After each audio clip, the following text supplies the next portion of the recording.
कश्मीर के पहलगाम में जिस तरह की घटना घटी है वो सामान्य घटना नहीं।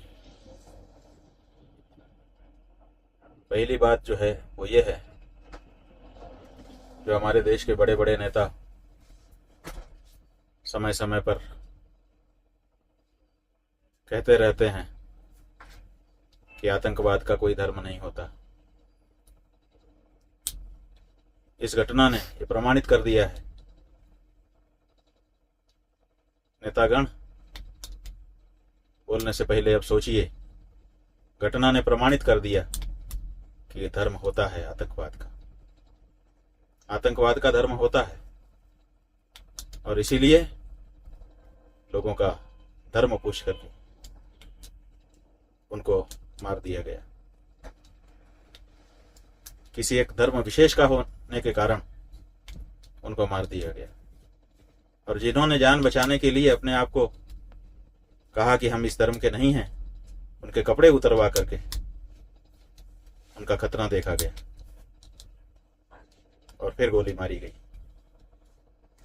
इसका मतलब है, बाकी जो भी मतलब निकलता हो, लेकिन एक मतलब तो साफ है, सिद्ध हो गया कि आतंकवाद का धर्म होता है।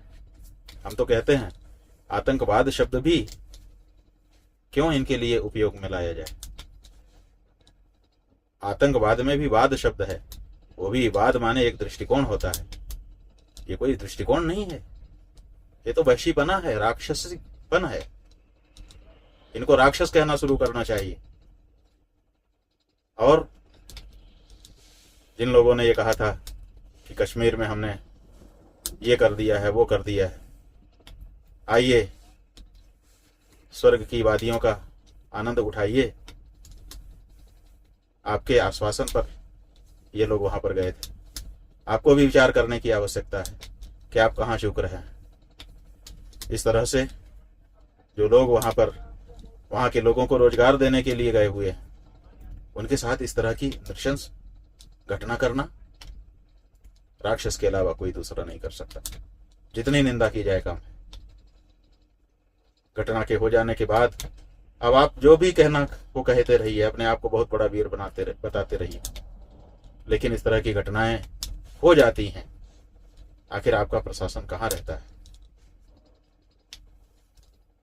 हिंदुओं को विशेष रूप से इस घटना से सीखने की आवश्यकता है। आप हिंदुओं को चुनौती दी जा रही है, कभी यहां से, कभी वहां से, कभी कहां से। इसलिए फिर से हम कहना चाहेंगे, इस घटना के परिप्रेक्ष्य में भी कहना चाहेंगे कि हिंदुओं, अपने आप को पहचानो और अपने पराक्रम को, जो तुम्हारे पूर्वजों ने समय समय पर प्रकट किया, उसको फिर से प्रकट करने के लिए तैयार हो। कब तक इस तरह से अपना धर्म बता करके गोलियां खाते रहोगे।